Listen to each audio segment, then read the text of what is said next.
Schoolboy Q said something interesting. He said the rappers set themselves up to get robbed in L.A. by checking in. Mm-hmm. Agree or disagree? Well, I believe that people who check in, they really checking in with the people they fuck with. So I would do that anyway. It's like, going to see a relative when you go out of town and, you gonna pop in on him, whether you here to see family or conduct business or whatever, you gonna know he know everything what's going on. So you gonna tap in with him. It's more of a tap in than a check in. I'm not familiar with the whole, you coming and check. What are you checking in with? You checking in with a bag? Or are you just checking in with some words? I think it somewhat implies that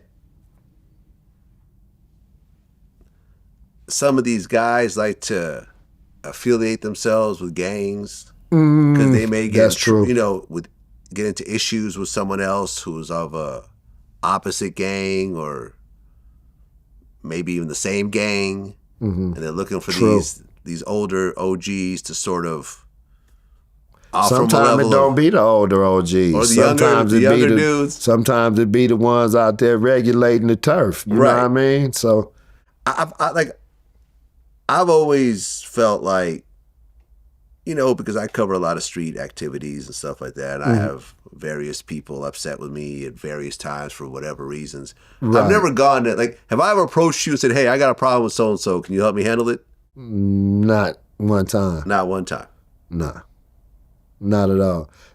I can recall you asking me about a particular individual that you considered sitting down with, and you asked me, was he straight and what was his temperament? Because Big U.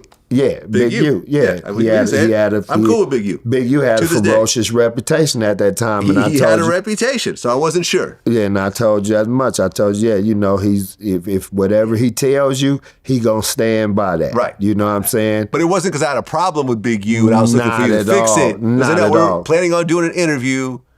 Listen, me and Whack 100 we didn't talk to each other for 10 years. Right. We had various issues with each other.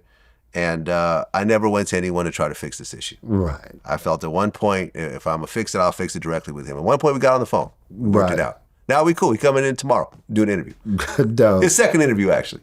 I just did Clubhouse over the weekend. Right. We cool with each other now. Right. But I think it was because I never try to, because I always felt like if I have to go to someone to try to fix a problem, I now owe them a favor. You would. And they now could, press me for certain things. It's leverage. They have leverage. I always felt like, I'm good. I just don't want that. And as a man, really, you don't get the satisfaction of knowing that you enforce this understanding. Exactly. You know what I mean? You just don't. Yeah.